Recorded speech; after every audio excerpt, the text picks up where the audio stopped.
Hello and welcome to 9 News Now. I'm Elizabeth Val with a look at your evening headlines. It's a time of mourning for West Baton Rouge. The former longtime sheriff Mike Kaz died suddenly today after a medical emergency at his home. He was honored by law enforcement with the procession just before noon. Kaz began his career as a reserve deputy in 1979, working his way up the ranks until he was elected sheriff of West Baton Rouge back in 2004, and he served in that role for 20 years. Those who worked with him say his impact will always be felt.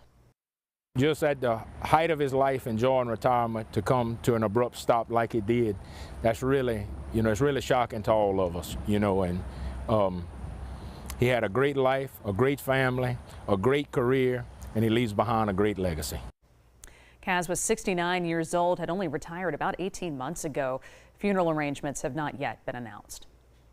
The National Guard is already joining state police in the French Quarter this week as crowds gather for the Bayou Classic, and there are some rule changes to the French Quarter you may need to know about. The French Quarter Enhanced Security Zone will span from Canal Street to St. Anne Street and from Royal to Dauphine.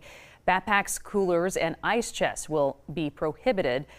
Vehicles will not be allowed, so if you want to bring luggage into that area, you will need an ID and your hotel reservation. Stay calm and rely on trusted information, because that's exactly what we're doing now and what we have done in the past that has proven our city not only ripe to host, but as we move through sentiments not only on the ground but national, but in a collaborative manner.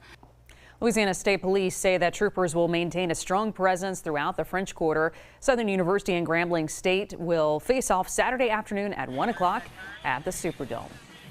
Here's a traffic alert for you this week. For the next 3 nights, there will be nightly ramp closures on I-10 eastbound.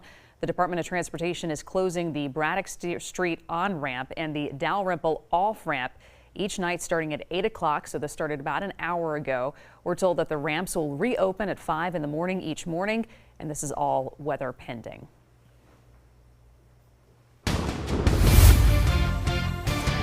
And speaking of weather, let's get over to Dr. Steve Caparata, who's doing a little fashion change over there. Getting ready for the rain coming in. Show.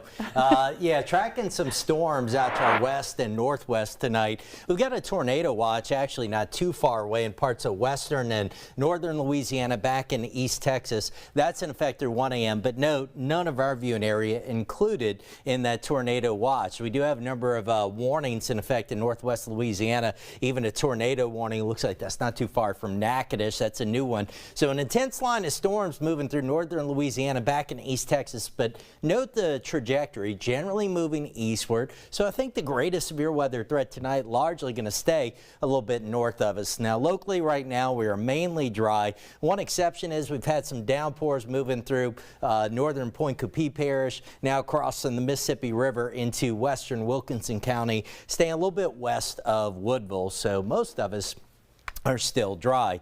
Still rather muggy outside, low to mid 70s. Baton Rouge to Hammond 72, Gonzales right now at 74 degrees. All right, let's give you a look at the timeline going forward on potential rainfall. We advance this to midnight, and the graph model here generates a few showers, but generally shows kind of benign stuff locally. That line of storms staying well to our north and west, and that line actually expected kind of weaken with time. So here we are, 3 a.m., a few showers. If the model's right here, things kind of behaving overnight. Tomorrow morning, start to get a few more showers developing along the front, and by, say, late morning, lunchtime, scattered showers and storms.